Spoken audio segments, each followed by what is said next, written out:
The stagecoach lurched to a stop in front of the weathered wooden station in Placerville, California, and Fiona Lawson stepped down into the dust wearing nothing but a flower sack dress held together with safety pins and twine, her feet wrapped in strips of cloth that had once been a petticoat.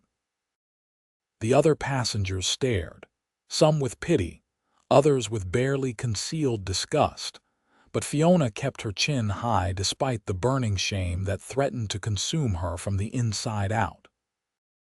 She had sold everything she owned to pay for passage west after the man who had arranged their correspondence, who had promised marriage and a new life, had suddenly stopped writing 3 months ago. But she had already committed to the journey, had nothing left in Philadelphia but debt, and the memory of parents lost to typhoid. And so she had come anyway, praying that Daniel Hayes would still honor his word despite his silence. The September afternoon sun beat down mercilessly on her bare shoulders, and she became acutely aware of how she must look standing there in the middle of the dusty street with her single carpet bag, which contained only a hairbrush missing half its bristles, and the letters Daniel had sent her before his correspondence ceased. A man in a fine suit deliberately stepped around her as though poverty might be contagious, and a woman in a beautiful green traveling dress pulled her daughter closer as they passed. Fiona's eyes stung, but she refused to let the tears fall. She had survived too much to crumble now over the judgment of strangers. "Miss Lawson." The voice came from behind her, deep and uncertain, and Fiona turned to find a man who could only be Daniel Hayes standing a few feet away. He was tall, well over 6 feet, with broad shoulders that spoke of hard physical labor and sun-darkened skin that told of years working outdoors. His dark hair needed a trim, curling slightly at his collar, and his face was angular and strong, with a straight nose and a jaw that looked like it had been carved from granite. But it was his eyes that caught her attention, a startling shade of blue-gray that seemed to see right through her shabby disguise to something deeper beneath. "Mr. Hayes," Fiona said, her voice steadier than she felt. She watched his gaze travel over her appearance, taking in every humiliating detail of her poverty, and she braced herself for the rejection that surely must come. What man would want to marry a woman who arrived looking like a vagrant? Daniel removed his hat, revealing more of that unruly dark hair, and took a step closer. He was dressed simply in denim trousers, a cotton shirt that had seen better days, and a leather vest, but even in work clothes, there was something solid and dependable about him. "I apologize for not writing," he said quietly, and she could hear genuine regret in his voice. "My foreman broke his leg in July, and I have been working from dawn until well past dark trying to keep the ranch running. There has been a drought, and we lost nearly a quarter of the herd. By the time I would get back to the house, I could barely keep my eyes open long enough to eat supper." Fiona nodded slowly, relief flooding through her that there had been a reason for his silence, that he had not simply grown tired of their correspondence or found someone else. "I understand," she said, though her voice came out smaller than she intended. "I know you must be disappointed by what you see. I had to sell everything to afford passage. There were debts after my parents died, and the boarding house where I lived raised the rent twice in 6 months. I could not keep up with it all. If you have changed your mind about our arrangement, I will understand."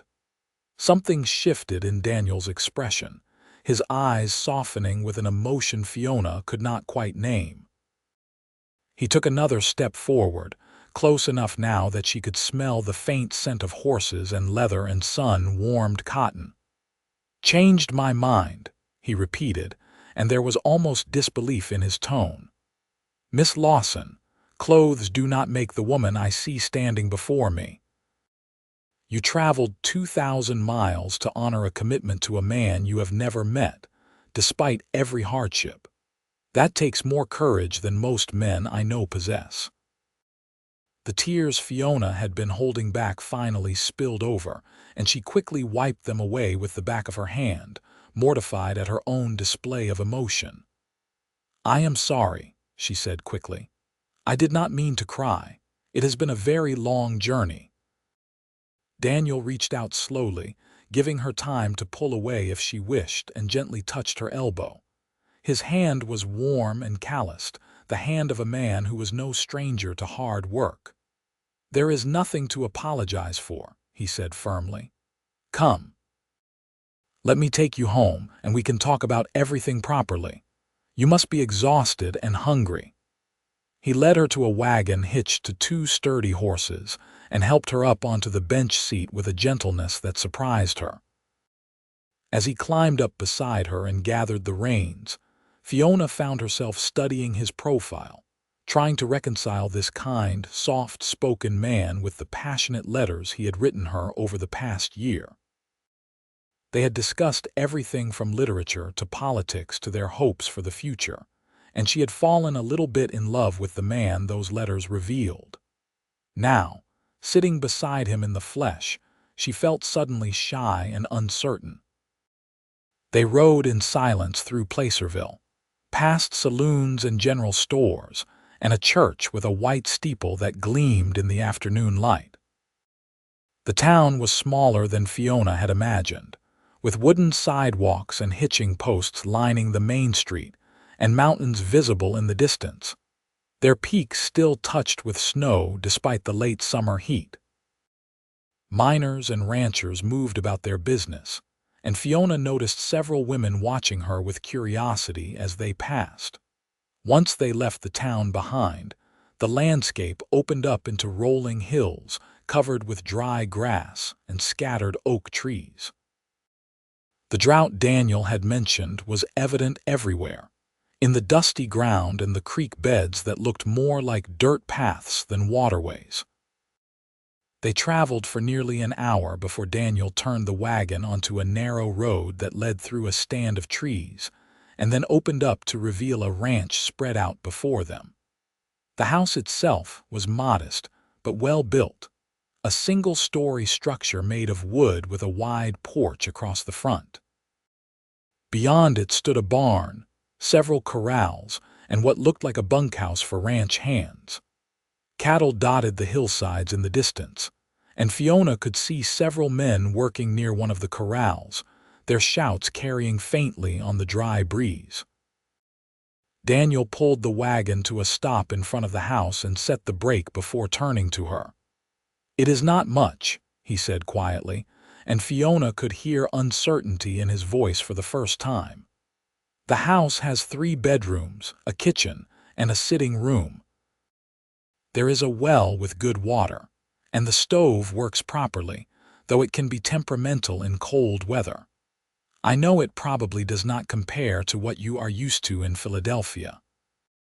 Fiona looked at the house, at the neat fence surrounding a small garden, at the curtains she could see hanging in the windows, and felt her throat tighten with emotion. "Mr. Hayes, I have been living in a single room above a laundry for the past year, sharing a wash basin with 5 other women and eating nothing but bread and thin soup most days. This looks like a palace to me." Daniel's expression softened again, and he climbed down from the wagon before coming around to help her down. His hands spanned her waist easily as he lifted her, and Fiona felt a flutter of something warm and unfamiliar in her stomach at the contact. When her feet touched the ground, she found herself standing very close to him, close enough to see the fine lines at the corners of his eyes and the shadow of stubble along his jaw. "I want you to know," Daniel said quietly, not stepping back, "that I do not expect anything from you right away. I know we are strangers despite our letters, and I know this situation is not what either of us might have hoped for originally.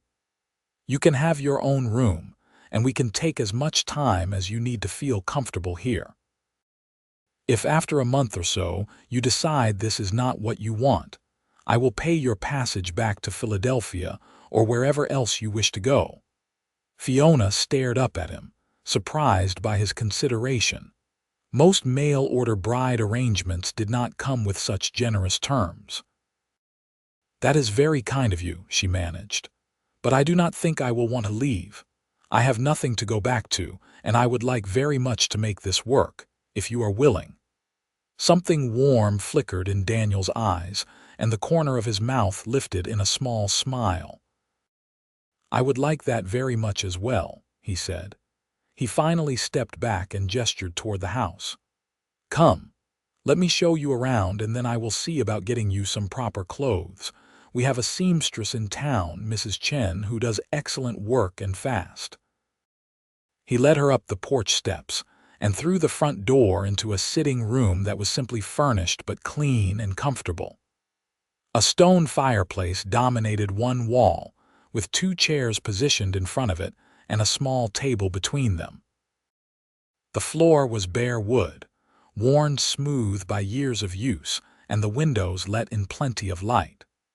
Through a doorway, Fiona could see into the kitchen, where a large iron stove stood against one wall and a table with 4 chairs occupied the center of the room. "The bedrooms are this way," Daniel said, leading her down a short hallway. He opened the first door to reveal a small room with a single bed, a dresser, and a washstand. "This can be yours," he said. "It is not large, but there is space in the dresser for your things, and the window faces east, so you will get the morning sun." Fiona stepped into the room and set her carpetbag on the bed, running her hand over the quilt that covered it. The fabric was soft and worn, clearly handmade, and the pattern was a simple star in shades of blue and white. "Did someone in your family make this?" she asked. "My mother," Daniel said from the doorway. "She died when I was 16. My father passed 2 years later. This was their ranch, and I have been running it ever since." Fiona turned to look at him, seeing the shadow of old grief in his eyes. "I am sorry," she said softly. "It must have been difficult to lose them both so young." Daniel shrugged one shoulder, but his expression remained somber. "It taught me to value what matters," he said simply. "Hard work, honesty, and treating people fairly. My father always said a man is only as good as his word, and I have tried to live by that." Before Fiona could respond, there was a knock at the front door, and Daniel excused himself to answer it. Fiona heard voices in the sitting room, one she recognized as Daniel's and another that was unfamiliar, slightly higher and more excitable. She hesitated for a moment, uncertain whether she should stay in her room or join them, but curiosity won out, and she made her way back to the sitting room. A man stood just inside the front door, shorter than Daniel by several inches and wiry, with sandy blonde hair and a sunburned face. He wore similar work clothes to Daniel, and his boots were caked with dried mud. His eyes widened when he saw Fiona, and he quickly removed his hat. "Miss Lawson, this is Tom Peterson, one of my ranch hands," Daniel said. "Tom, this is Miss Fiona Lawson, who I told you about." "Pleased to meet you, madam," Tom said, his gaze flickering over her appearance with barely concealed shock before he caught himself and focused on her face. "Welcome to the ranch." "Thank you," Fiona said, resisting the urge to cross her arms over her chest defensively. She knew she looked terrible, knew that Tom was probably wondering what on earth his employer was thinking bringing such a ragamuffin onto the property. But Daniel had told her that clothes did not make the woman, and she was determined to believe him. "What did you need, Tom?" Daniel asked, his tone friendly but businesslike. Tom seemed to remember why he had come. "The fence on the north pasture needs mending again. 3 posts came loose last night and some of the cattle got through. Hank and I got them back, but we need to fix it properly before they wander off again." Daniel sighed and rubbed his jaw tiredly. "All right, let me get some tools and I will help you." He glanced at Fiona apologetically. "I am sorry.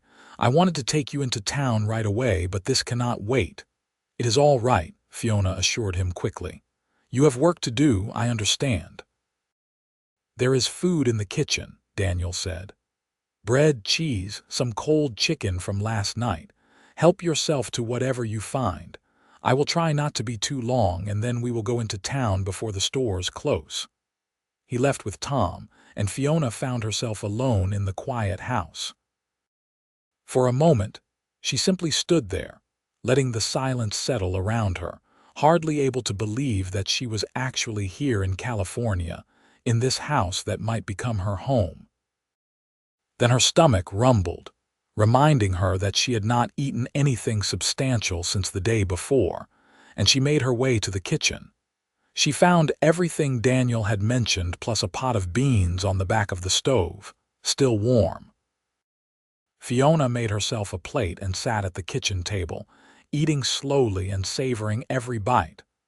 The food was simple but good, and there was plenty of it, more than she had seen in one place in months. When she finished, she washed her plate and fork in the basin, pumped fresh water from the pump at the sink, and then explored the kitchen more thoroughly. The pantry was reasonably well stocked with flour, sugar, salt, coffee, and various preserved goods in jars. There were potatoes in a bin and onions hanging from the ceiling. Fiona found herself mentally planning meals, thinking about what she could cook with these ingredients, and the domesticity of it made her feel oddly emotional. For so long, she had lived day to day, never knowing if she would be able to afford food the next week, and now here she was in a kitchen full of provisions, planning what to make for supper. She was examining the jars of preserved vegetables, trying to determine what they contained, when she heard the front door open again. Fiona hurried back to the sitting room, expecting to see Daniel, but instead found a woman standing just inside the doorway. She was perhaps in her early 50s, with graying brown hair pulled back in a neat bun and a sturdy build that spoke of a lifetime of hard work. She wore a simple brown dress with a white apron and carried a basket over one arm. "Oh," the woman said, startled. "You must be Miss Lawson." "I am Sarah Peterson, Tom's mother. I help with the cooking and cleaning here at the ranch a few days a week." "It is nice to meet you, Mrs. Peterson," Fiona said, acutely aware once again of her appearance. Mrs. Peterson's dress might have been simple, but it was whole and clean, and her apron was crisp and white. Fiona probably looked like something that had been dragged behind the stagecoach rather than ridden inside it. Mrs. Peterson set her basket on the table and regarded Fiona with a direct gaze that was assessing but not unkind. "Tom told me you had arrived," she said carefully. "He mentioned that you had a difficult journey." Fiona felt heat rise in her cheeks. "That is one way to put it," she said quietly. "I apologize for my appearance. I know I must look quite shocking." To her surprise, Mrs. Peterson's expression softened considerably. "Child, I came west in a covered wagon 30 years ago," she said firmly. "By the time we reached California, I had one dress to my name, and it was so patched and mended, there was more thread than original fabric. I know what hard times look like, and I also know they are nothing to be ashamed of." Fiona felt her eyes prickling with tears again, overwhelmed by the unexpected kindness. "Thank you," she whispered. Mrs. Peterson crossed the room and gently took Fiona's hand. "Daniel is a good man," she said quietly. "One of the best I have ever known. He will take care of you, and if you give this place a chance, I think you will find you can be happy here." Before Fiona could respond, they heard boots on the porch, and Daniel came through the door. He looked tired and dusty, with sweat staining his shirt, but his face brightened when he saw the two women. "Mrs. Peterson, thank you for coming," he said. "I was hoping you would stop by today." "I brought some stew for your supper," Mrs. Peterson said, gesturing to her basket. "And some fresh bread. I figured you would be too busy to cook, especially with Miss Lawson just arriving." "You are a blessing," Daniel said sincerely. He turned to Fiona.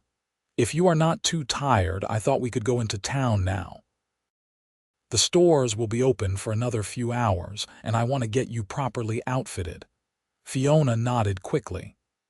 "I am not too tired," she assured him, though in truth she was exhausted.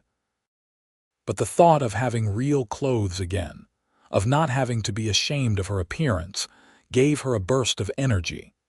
They took the wagon back into Placerville, and this time Daniel drove straight to a small shop near the center of town.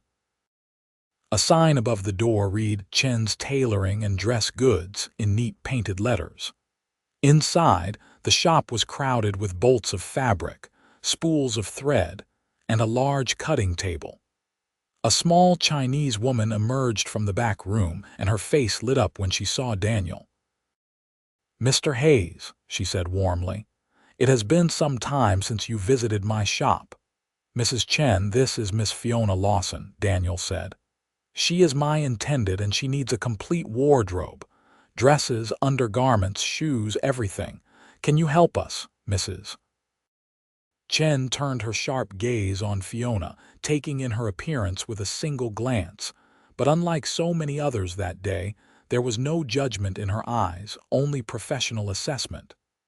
"Of course," she said briskly. "Come, Miss Lawson. Let us get your measurements, and then we can discuss what you need." She led Fiona to a curtained area at the back of the shop and produced a measuring tape. As she worked, taking measurements with quick, practiced efficiency, she asked questions in a low voice. "Mr. Hayes is a good man," she said, "fair and honest. He stood up for my husband and me when some men in town wanted to drive us out 5 years ago. We will not forget that kindness." "He seems very kind," Fiona agreed softly. "I feel very fortunate." Mrs. Chen made a small sound of approval. "Fortune favors the brave, and you are brave to come so far." She finished measuring and led Fiona back to the front of the shop, where Daniel waited. "She will need at least 3 everyday dresses, 1 good dress for church or special occasions, 2 nightgowns, proper undergarments, stockings, and shoes," Mrs. Chen announced. "I can have 2 everyday dresses ready by tomorrow afternoon if I work through the night. The rest will take a few more days." "Whatever you need to do," Daniel said without hesitation. "In the meantime, do you have anything ready-made that might fit her well enough for now?" Mrs. Chen considered for a moment, then disappeared into the back room. She returned with a simple blue cotton dress and clean undergarments. "This was made for another customer who never collected it," she said. "It should fit reasonably well with a few quick adjustments. Give me 10 minutes." She whisked Fiona back behind the curtain, helped her out of the flower sack dress and into the blue cotton. The fabric felt like silk against Fiona's skin after the rough burlap, and she could have wept with relief. Mrs. Chen made several quick adjustments with pins, then sent Fiona to wait while she made the alterations with astonishing speed. True to her word, 10 minutes later, Fiona emerged wearing the blue dress, properly hemmed and fitted. It was not fancy, just simple blue cotton with a modest neckline and long sleeves, but it was whole and clean and respectable, and Fiona felt like a different person wearing it. Daniel had been examining a bolt of green fabric, but he turned when he heard her approach, and the expression that crossed his face made Fiona's breath catch in her throat. He looked at her with something that might have been wonder, his blue-gray eyes warm and intent. "You look beautiful," he said quietly, and the sincerity in his voice made Fiona blush. "It is just a simple dress," she said, but she could not quite keep the pleasure out of her voice. "It suits you," Daniel said. He turned to Mrs. Chen. "How much do I owe you for everything?" They discussed prices, and Fiona was shocked at how much Daniel was willing to spend on her wardrobe. She tried to protest, suggesting they could make do with less, but Daniel was firm. "You need proper clothes," he said simply. This is not negotiable."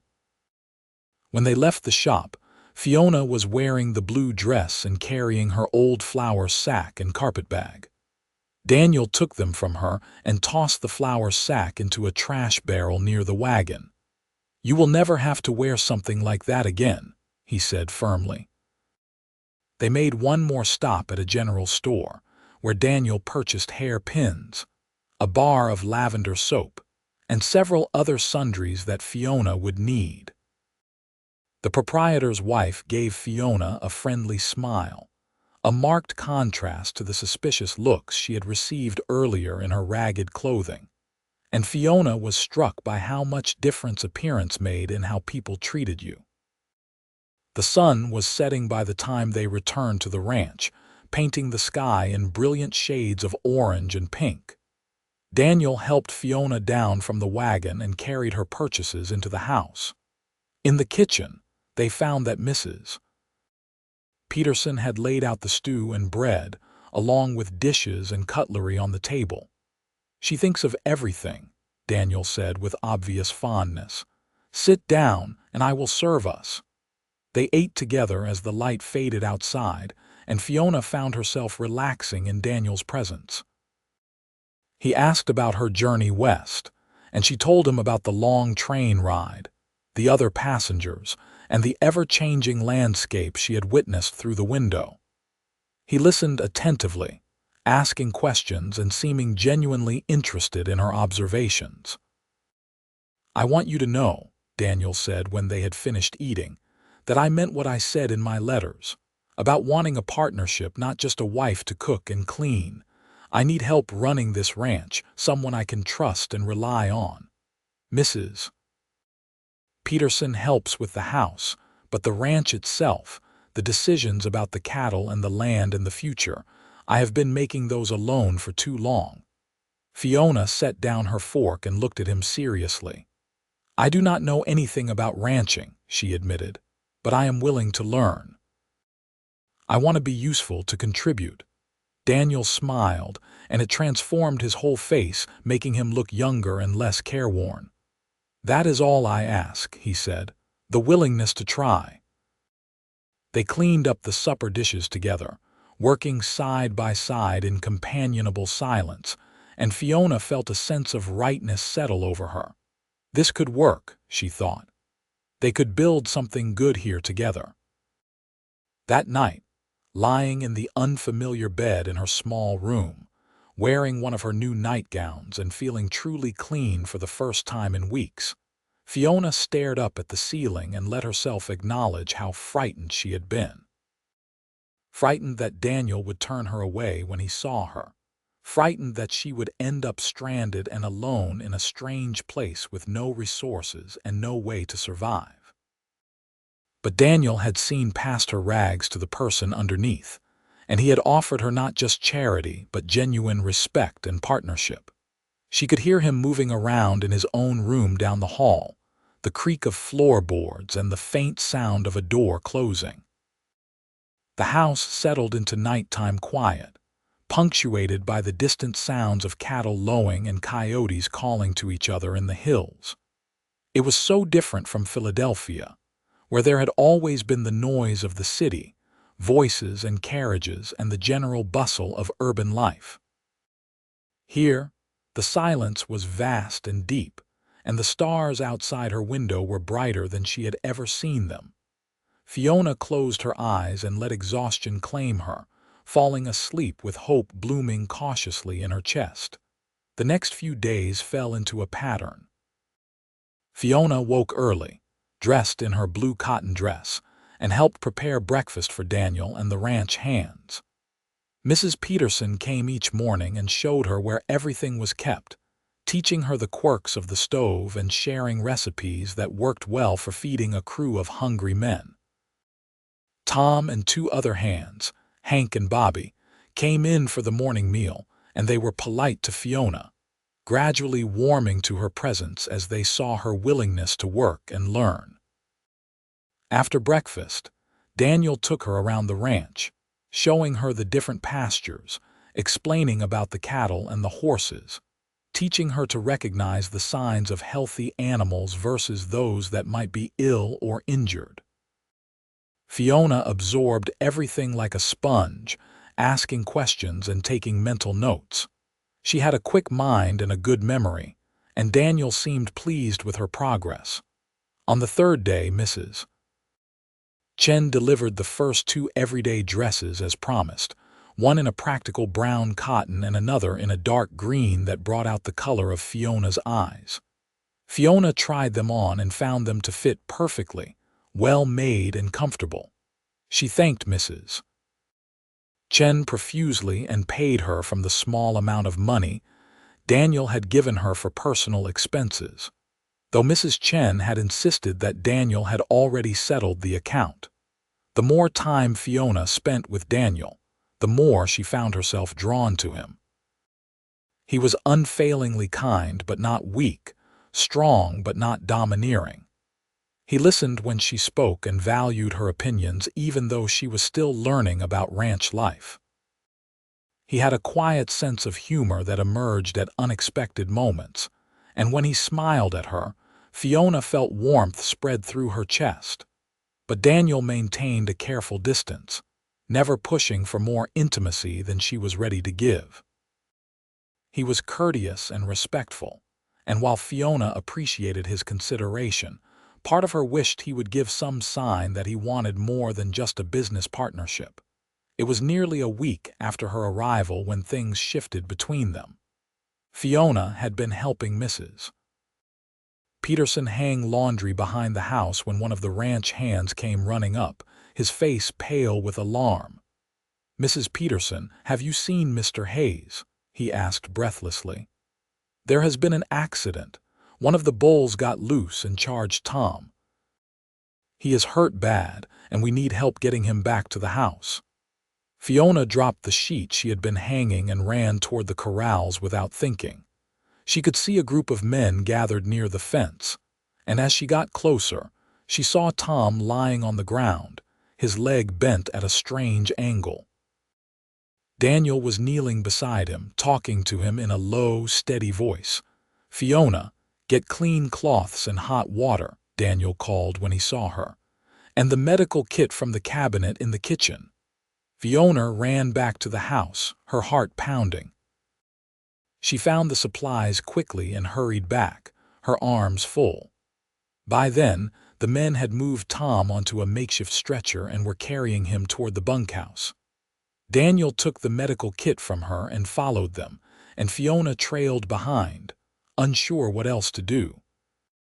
In the bunkhouse, they laid Tom on one of the beds and Daniel carefully examined his leg. Tom was pale and sweating, clearly in tremendous pain but trying not to show it. "It is broken," Daniel said grimly. "Badly. We need to get the doctor from town." "I will go," Hank volunteered, and he was off before anyone could argue. Daniel looked up at Fiona. "Can you stay with him while I take care of the bull?" he asked. "Keep him comfortable and give him water if he wants it, but do not let him move that leg." Fiona nodded, pushing down her fear. "I can do that." She sat beside Tom for the next hour, wiping his face with cool cloths and talking to him quietly to keep him calm.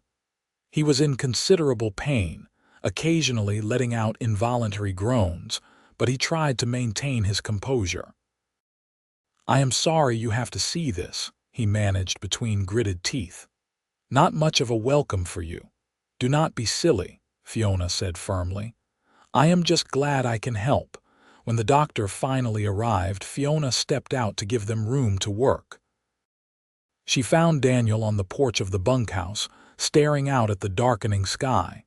His hands were clenched into fists at his sides, and she could see the tension in his shoulders. "It is my fault," he said quietly when she approached. "I should have checked that gate more carefully. I knew the latch was loose." "It was an accident," Fiona said gently.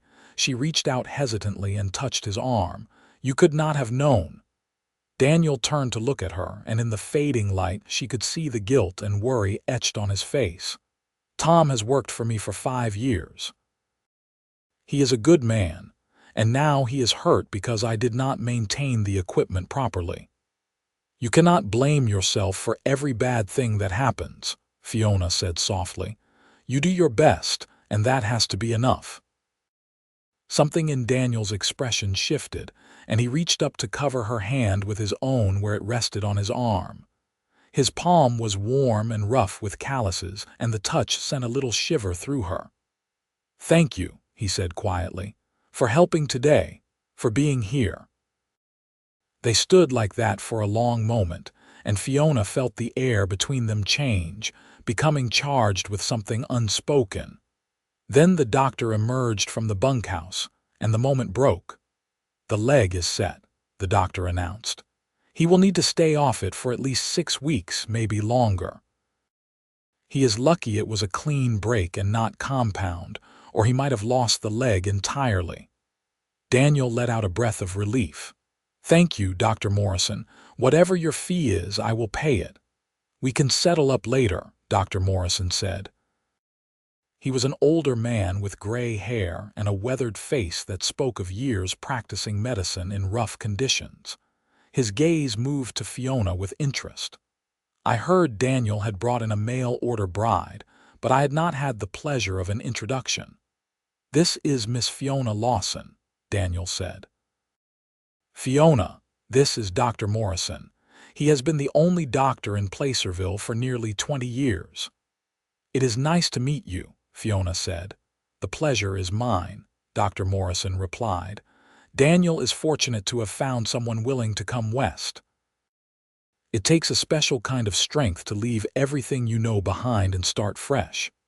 After the doctor left, Daniel and Fiona walked back to the main house together.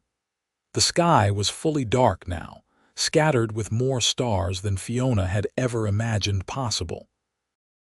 She could hear the sounds of night settling over the ranch, insects chirping and the distant hooting of an owl. Tom will not be able to work for weeks, Daniel said quietly. That leaves me short-handed during one of the busiest times of the year.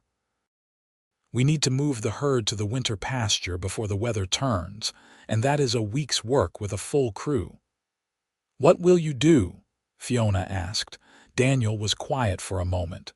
I will hire temporary help if I can find it, he said finally. Though good ranch hands are hard to come by this time of year, most are already settled into winter positions. Fiona thought for a moment. Could I help? She asked.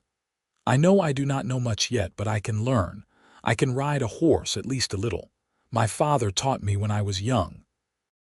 Daniel looked at her with surprise. It is hard work, he said slowly. Long days in the saddle, sleeping rough, dealing with stubborn cattle. I am not afraid of hard work, Fiona said firmly, and I want to be useful. Please let me try.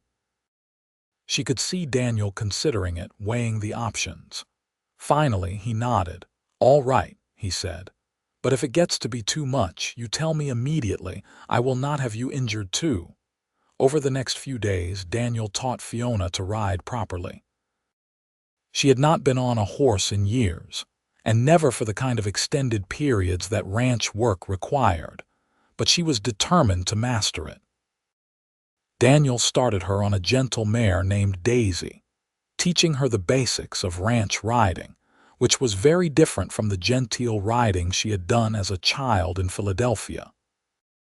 Her thighs and back ached terribly the first few days, and she had bruises from being bounced around in the saddle, but Fiona refused to complain. She practiced every day, and slowly, her body adjusted. Daniel was a patient teacher, encouraging her when she struggled and praising her when she succeeded. You have good instincts, he told her one afternoon as they rode out to check on the cattle in the far pasture. And you are not afraid, which is important.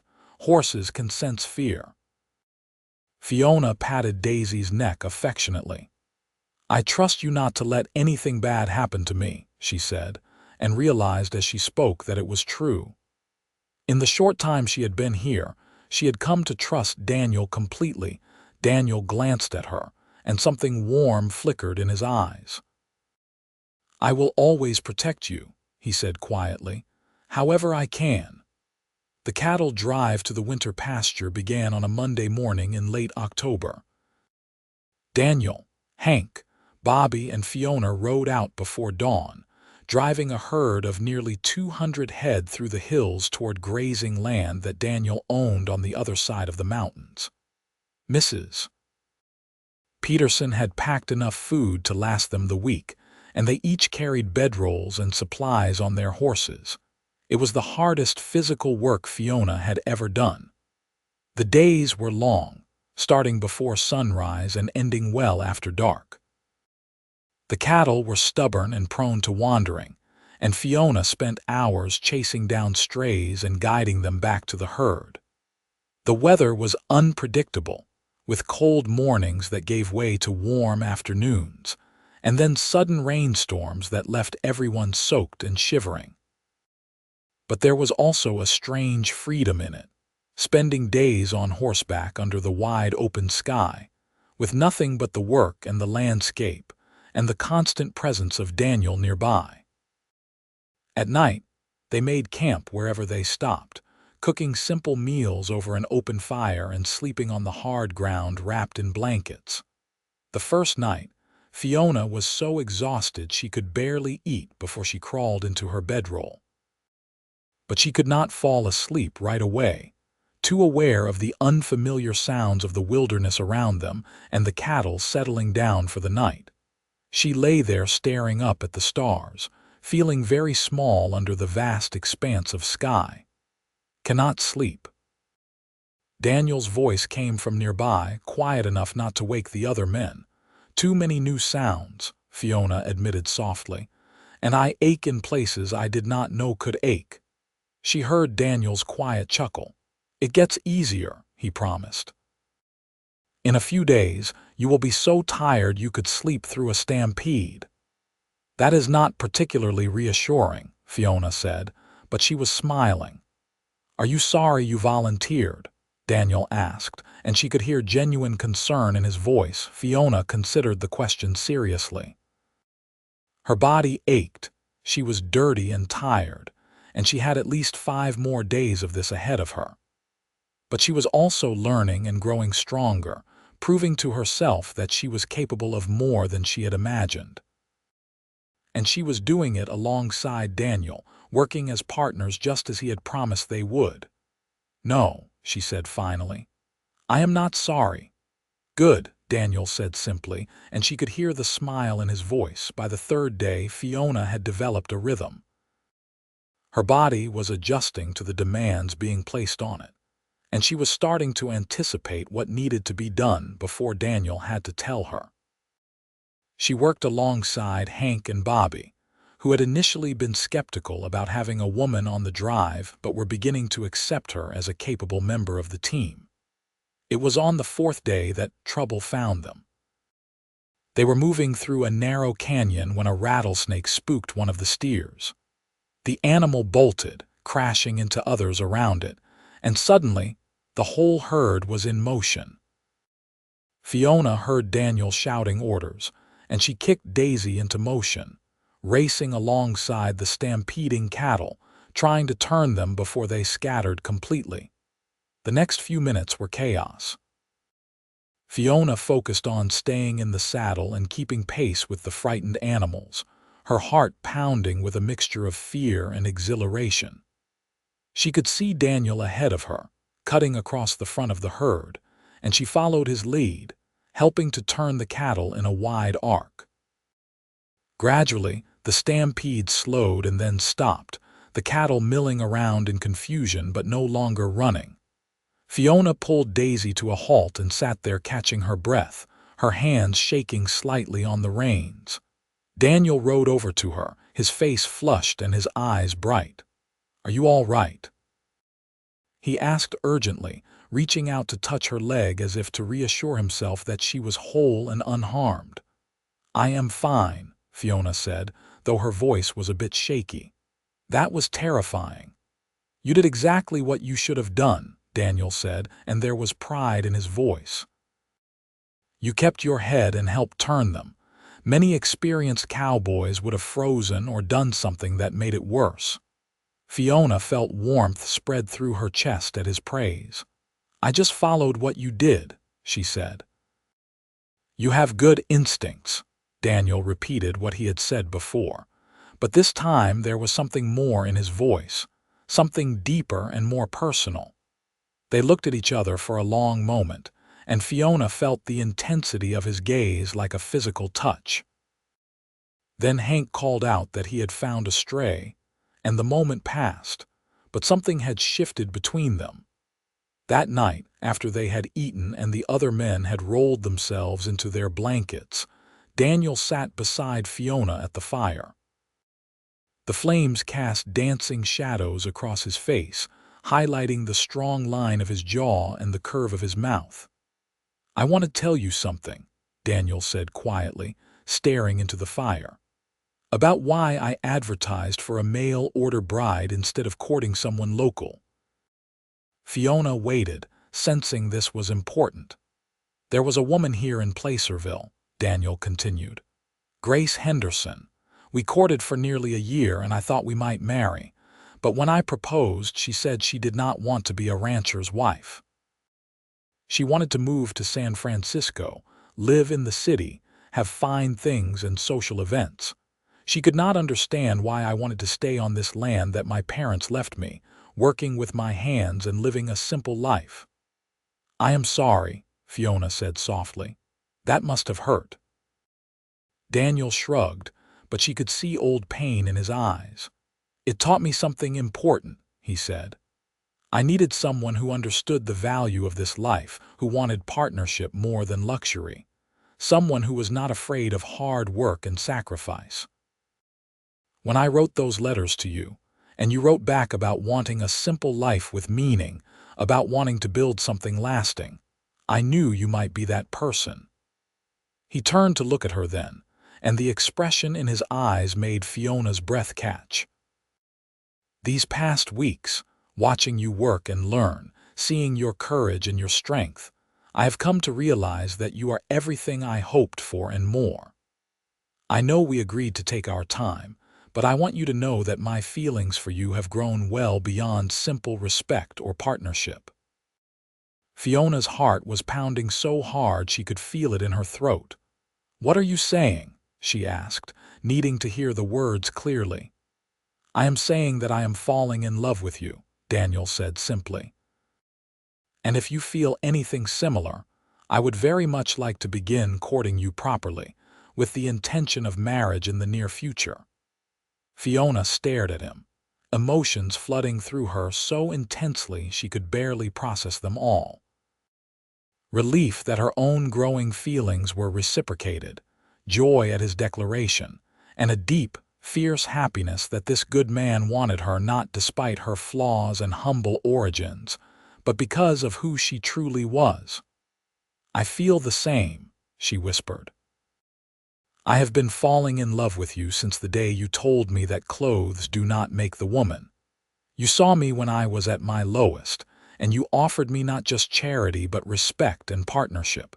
How could I not love you?" Daniel reached out and took her hand, threading his fingers through hers. His palm was warm and calloused, the hand of a working man, and it felt perfect wrapped around hers. "I do not have much to offer," he said quietly. "This ranch, hard work, and a simple life. But I can promise you honesty, loyalty, and a partnership in everything we do. I will never take you for granted or treat you as less than my equal." "That is all I have ever wanted," Fiona said, her voice thick with emotion. "Not fine things or an easy life, but a true partnership with someone who values what I can contribute. You have already given me more than I ever dreamed of having." Daniel lifted their joined hands and pressed a kiss to her knuckles, his lips warm against her skin. "When we get back to the ranch," he said, "I would like to speak to the minister about marrying us, unless you want a long engagement." Fiona shook her head. "I do not need a long engagement," she said. "I know my own heart, and I know that building a life with you is what I want." They sat like that for a long time, hands joined and shoulders touching, watching the fire burn down to embers. Around them, the night was peaceful, the cattle settled and the stars bright overhead. Fiona had never felt more content or more certain that she was exactly where she was meant to be. The rest of the cattle drive passed in a blur of hard work and growing intimacy. Daniel and Fiona stole moments together whenever they could, talking quietly about their hopes for the future and sharing stories from their pasts. Daniel told her about growing up on the ranch, about his parents and the lessons they had taught him. Fiona told him about Philadelphia, about the loneliness she had felt after her parents died and her struggle to survive on her own. They reached the winter pasture on the 7th day, and after ensuring the herd was secure and had access to water and decent grazing, they began the journey back to the ranch. Without the cattle to slow them down, they made much better time, and they arrived home late in the evening of the 8th day, dusty and exhausted but triumphant. Mrs. Peterson had kept the house running smoothly in their absence, and she greeted them with a warm meal and the news that Tom was healing well, though still confined to his bed. Fiona ate quickly, then excused herself to wash away a week's worth of trail dirt. The hot water and soap felt like pure luxury, and she scrubbed herself until her skin was pink and clean. When she emerged from her room, dressed in her nightgown and robe, she found Daniel waiting in the sitting room. He had also washed and changed, his hair still damp and curling slightly at his collar. He stood when he saw her, and Fiona noticed he was holding something small in his hand.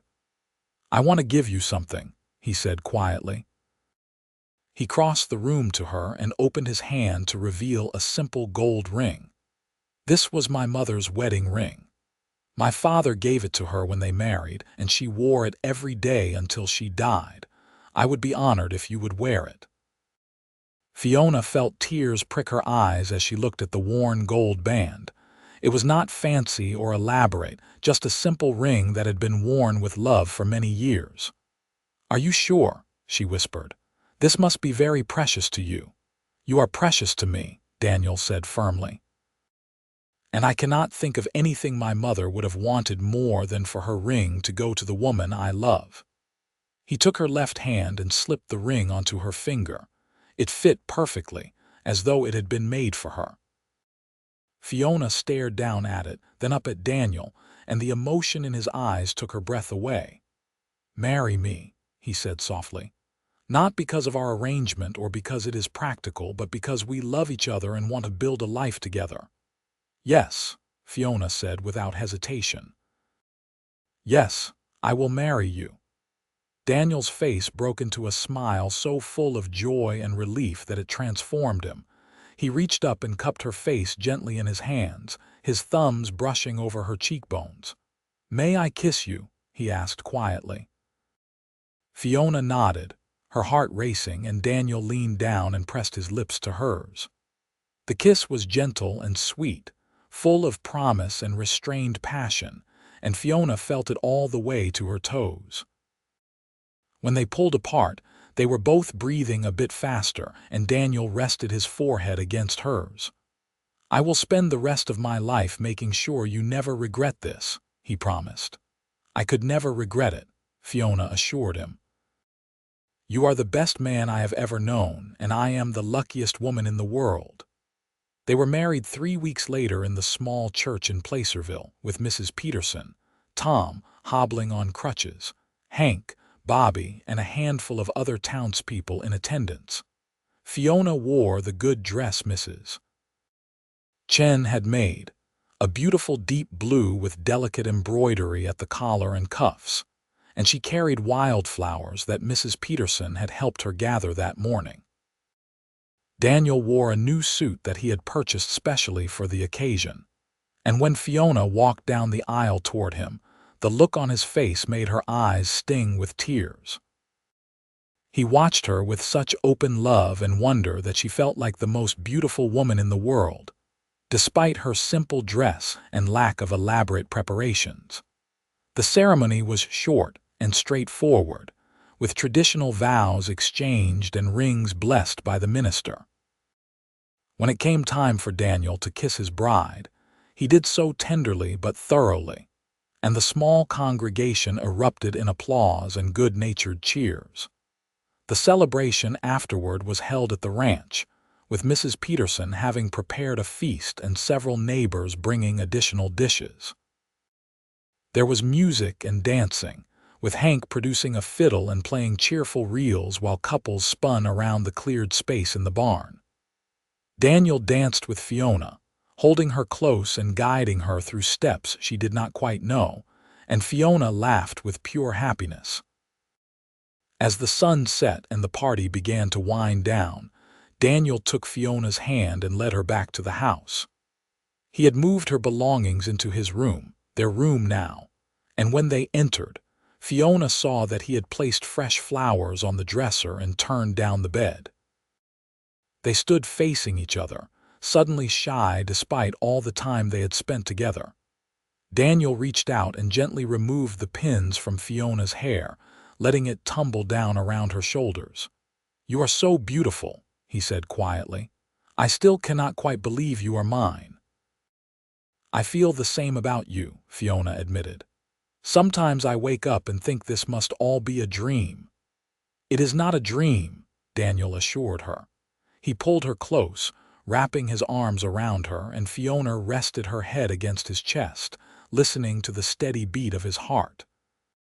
"This is real, and it is forever." They came together that night with tenderness and passion, learning each other's bodies and hearts, and when Fiona fell asleep in Daniel's arms hours later, she felt complete in a way she had never experienced before. She had come west in rags, with nothing but hope and courage, and she had found something beyond her wildest dreams. The first year of their marriage was not without challenges.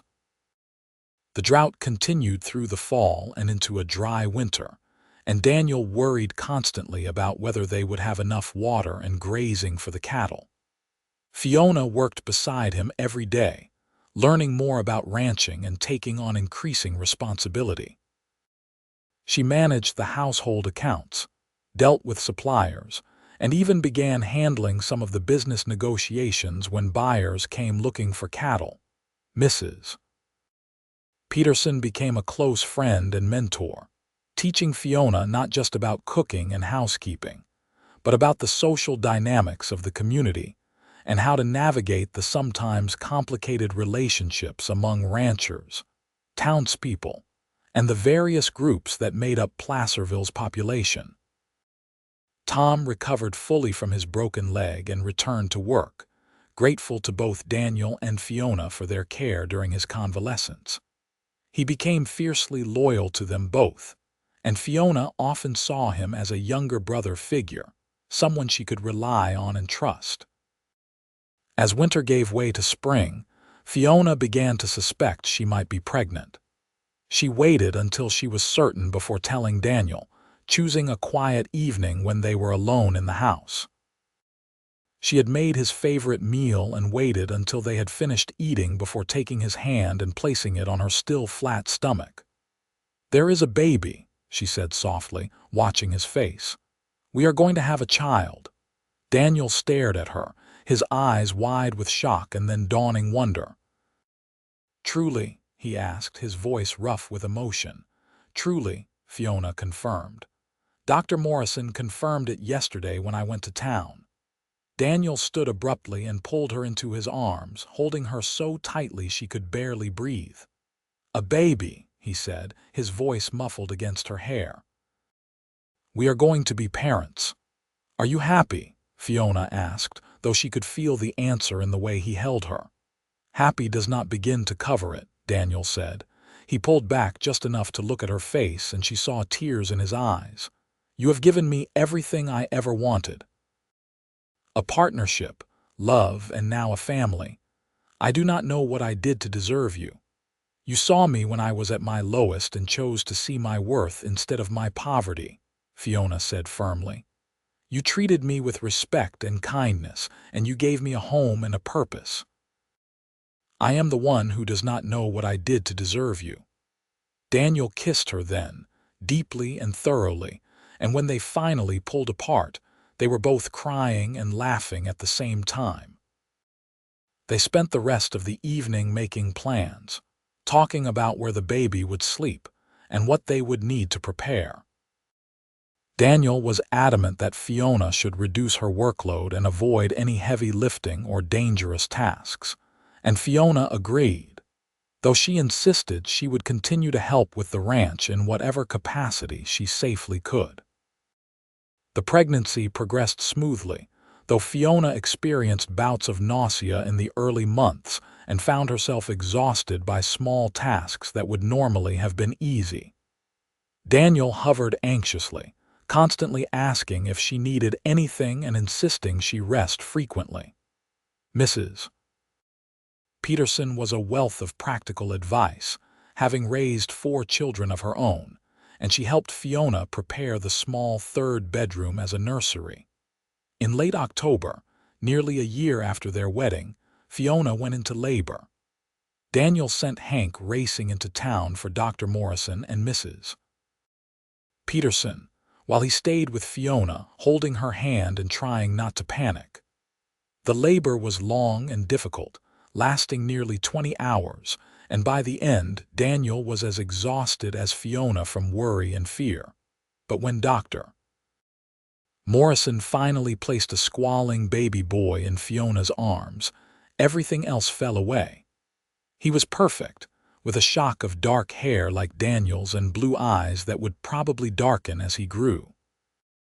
Fiona counted his tiny fingers and toes, marveling at the miracle of him while Daniel sat beside her on the bed, his arm around her shoulders and tears streaming down his face. "He is beautiful," Daniel whispered, gently touching the baby's soft cheek, "just like his mother." "He has your stubborn chin," Fiona said with a tired laugh, "and probably your determination." They named him James Daniel Hayes, after Daniel's father and himself, and from the moment he entered the world, James became the center of their universe. Daniel proved to be a devoted father, getting up in the night to bring the baby to Fiona for feeding and walking the floor with James when he was fussy. He built a cradle with his own hands, carving intricate patterns into the wood, and commissioned Mrs. Chen to make soft blankets and tiny clothes. The ranch continued to thrive despite the ongoing challenges of weather and market fluctuations. Daniel made smart decisions about which cattle to sell and when, and with Fiona's help managing the business side, they were able to not just survive but actually prosper. They hired an additional ranch hand, a young man named Samuel who was learning the trade, and Tom was promoted to foreman, a position he had more than earned. When James was 2 years old, Fiona discovered she was pregnant again. This time, the pregnancy felt easier, perhaps because she knew what to expect. Their daughter, Margaret Rose Hayes, was born on a warm spring morning, arriving much more quickly than James had.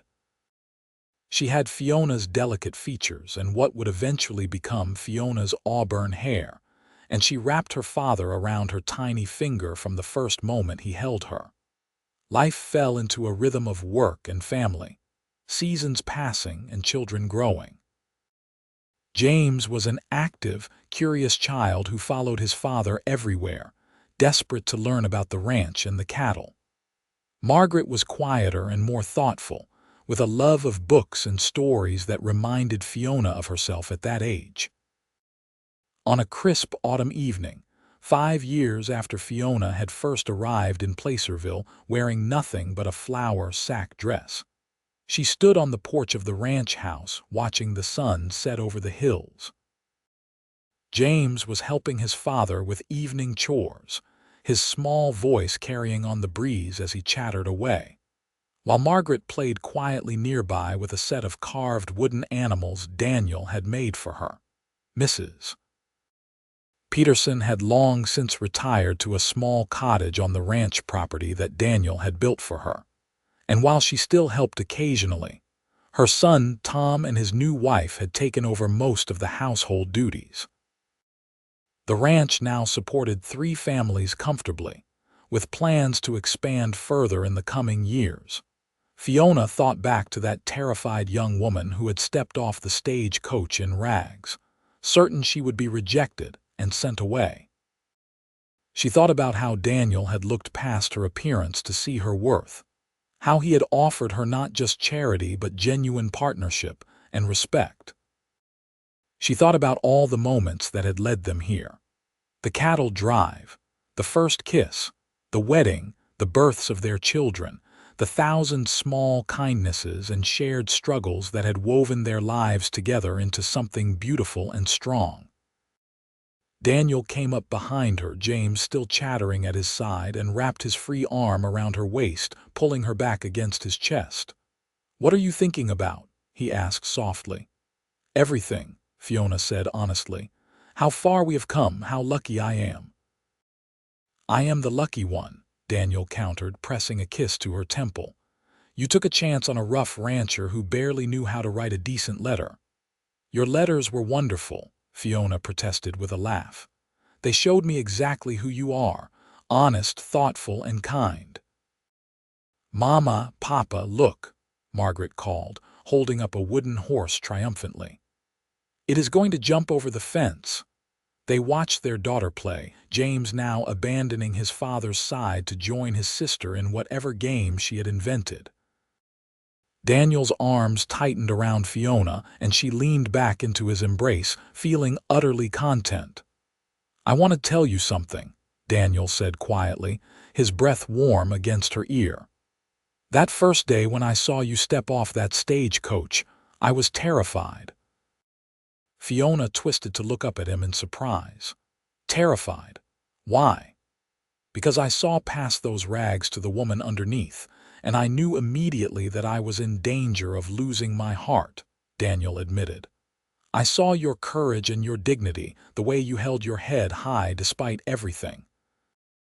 I saw your strength and your determination not to be broken by circumstances. And I knew that if you gave me a chance, I would fall completely in love with you." "You never told me that," Fiona said softly, touched by his confession. "I did not want to scare you off," Daniel said with a small smile. "But it is true. When I said that clothes do not make the woman, I meant every word. You were already everything I needed, everything I wanted, right from that first moment.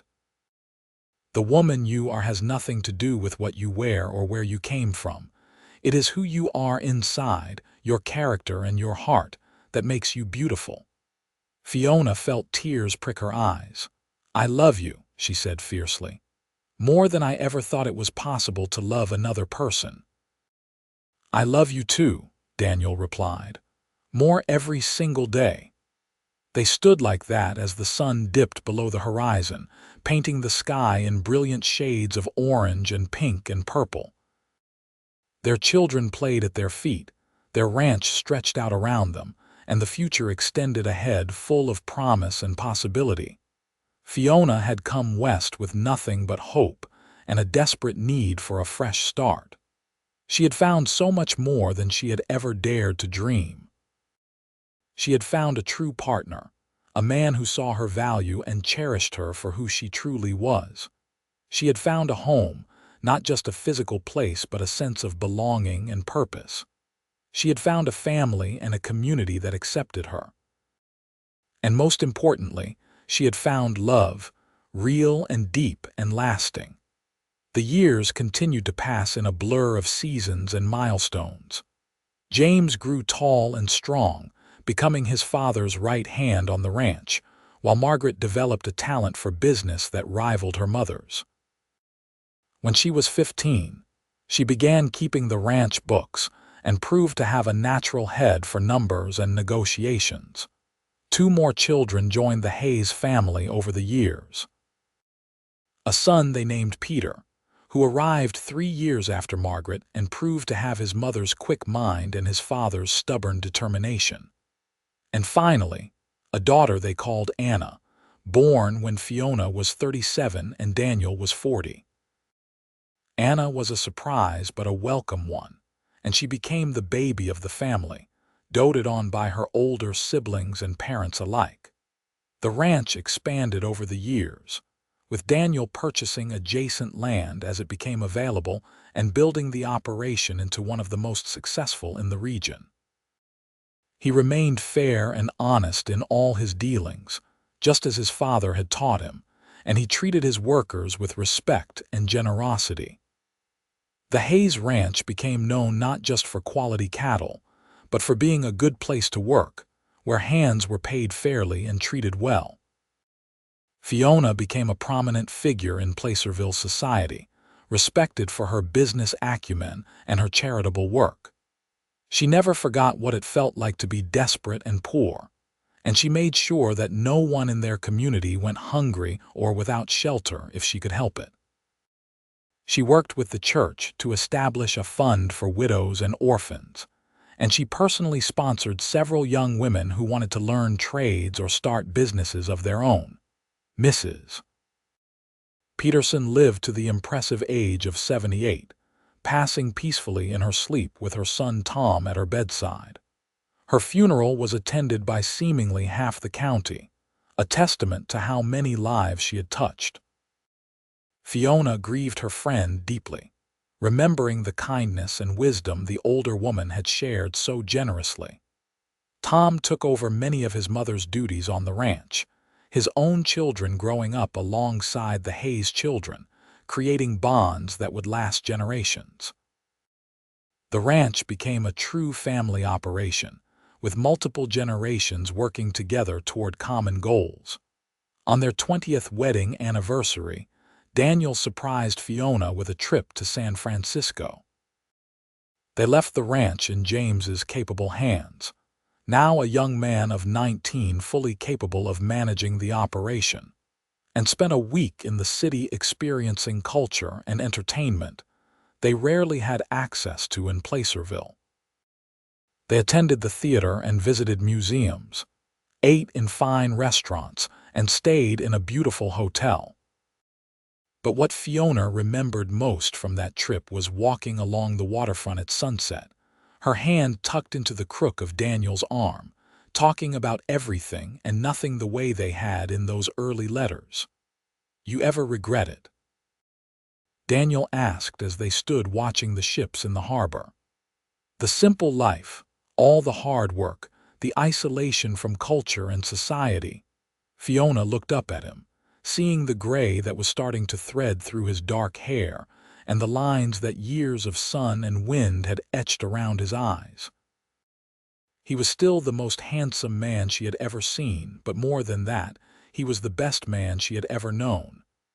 "Never," she said firmly. "Not for a single moment. This week has been lovely, but I will be happy to go home. Our life, our family, the ranch, all of it is exactly what I want."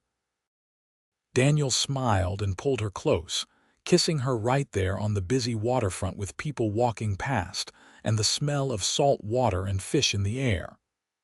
"Good," he said when they finally pulled apart, "because I cannot imagine my life without you in it. You are my partner in everything, the love of my life and my best friend." "And you are mine," Fiona replied. "Always." They returned to Placerville and slipped back into the rhythm of ranch life as easily as putting on comfortable old clothes. The children were happy to have them back, especially little Anna, who was only 7 and had missed her parents terribly. Margaret had managed the household perfectly in their absence, and James reported that there had been no problems with the cattle or the hands. As the years continued to pass, Fiona and Daniel watched their children grow into capable, good-hearted adults. James married a neighbor's daughter, a sweet girl named Elizabeth, and they built a house on the far side of the ranch property. Margaret shocked everyone by falling in love with a schoolteacher from Sacramento, a gentle man named Robert, who loved her fierce intelligence and business sense. They moved to Sacramento, where Margaret opened a consulting business helping other ranchers and farmers manage their finances, and Robert taught at the local school. Peter stayed on the ranch, never wanting to be anywhere else, and eventually married a woman from Placerville named Sarah. They took over the day-to-day operations as Daniel and Fiona gradually stepped back, content to advise and help, but no longer carrying the full weight of responsibility. Only Anna remained unmarried as she entered her 20s, declaring she was in no hurry to settle down and wanted to see more of the world first. She traveled extensively, writing letters home full of adventures and observations, and Fiona recognized her younger self in her daughter's independent spirit. On a cool spring evening, with Fiona now in her late 50s and Daniel past 60, they sat together on the porch swing Daniel had built years ago. Their bodies showed the marks of decades of hard work, aches and pains that came with age, but they were healthy and content, surrounded by children and grandchildren. "You remember the day we met?" Daniel asked, the swing creaking gently as they rocked back and forth. "Of course," Fiona said. "I was wearing a flour sack held together with twine and safety pins, and I was certain you would send me straight back where I came from." "I took one look at you and knew my bachelor days were over," Daniel said with a chuckle. "You were so brave, standing there in those rags with your chin up, refusing to be ashamed. I had never met anyone like you." "You told me that clothes do not make the woman you see," Fiona recalled softly. "Those words changed my life. You saw me, really saw me, when I felt invisible and worthless." "I saw a woman of courage and strength," Daniel said firmly. "Someone who would be an equal partner, who would work beside me to build something lasting. And you have been all that and so much more." Fiona turned to look at her husband, seeing the love in his eyes that had never dimmed despite all the years and challenges. "We built a good life," she said, "better than I ever imagined possible." "We built it together," Daniel corrected. "Everything we have, everything we accomplished, we did as partners." They sat in comfortable silence as the sun set, casting long shadows across the land they had worked and loved for so many years. In the distance, they could hear their grandchildren playing and the sounds of the ranch settling down for the evening. Cattle lowed in the pastures, horses moved restlessly in the corrals, and somewhere a dog barked. This was home. This was family. This was the life they had built from nothing but hope and hard work, and a willingness to see past surface appearances to the truth beneath. Fiona rested her head on Daniel's shoulder, and he wrapped his arm around her, pulling her close. They watched the stars emerge one by one in the darkening sky, the same stars that had watched over them through 25 years of marriage, through births and deaths, triumphs and struggles, ordinary days and extraordinary moments. "I love you," Daniel said quietly, words he had spoken 1,000 times, but that still made Fiona's heart warm. "I love you too," she replied. "Then, now, and always." They remained there as night fell completely. Two people who had found each other against all odds and built something beautiful together. A woman who had arrived in rags and found wealth beyond measure in love and partnership. A man who had seen past appearances to recognize true worth and been rewarded with a lifetime of happiness. Their story was not one of grand gestures or dramatic rescues, but of everyday kindness, mutual respect, and the quiet building of a shared life. It was a story of second chances and new beginnings, of courage rewarded and faith justified. It was a story of love, real and lasting and true, the kind that endures through whatever challenges life brings. And as they sat together on that porch swing, surrounded by everything they had created, Fiona and Daniel both knew that they had been blessed beyond measure. Not with easy lives or freedom from struggle, but with something far more valuable. A true partnership, deep and abiding love, and the knowledge that they would face whatever came next together, just as they always had. The ranch would continue for generations, passed down through their children and grandchildren, a testament to what two people could build when they saw each other clearly and chose love over superficial considerations. The Hayes name would become synonymous in Placerville with fairness, hard work, and integrity, values that Daniel and Fiona had lived and taught their children. But more important than any material legacy was the example they set of what marriage could be at its best. A true partnership of equals, built on respect and sustained by love. They had proven that what mattered was not where you came from or what you wore, but who you were inside and what you were willing to give of yourself to build something lasting. Years later, when Daniel passed peacefully in his sleep at the age of 72, Fiona mourned deeply, but without regret. They had been given nearly 30 years of marriage, and not a single day had been wasted. She lived another 5 years after that, surrounded by children and grandchildren, great-grandchildren starting to appear, and she spent those years sharing stories of the man who had seen past her rags to the woman she truly was. When Fiona's time came, she went peacefully, a small smile on her face, and her last words were of Daniel, saying she would see him soon. They were buried side by side in the small cemetery outside Placerville, their graves marked with simple stones that bore their names and the words beloved partners in life and love. Their story became part of family lore, told to each new generation of Hayes children. The story of how their great-great-grandmother had arrived in rags, and how their great-great-grandfather had said that clothes do not make the woman he saw. The story of courage and kindness, of looking past the surface to see true worth, and of the extraordinary life that could be built on a foundation of mutual respect and genuine love. It was a story worth telling, worth remembering, and worth living up to. And in the end, that was perhaps the greatest legacy Fiona and Daniel left behind. Not just a successful ranch or a large family, but an example of what it meant to truly see another person, to value character over circumstance, and to build a life together based on the things that truly mattered.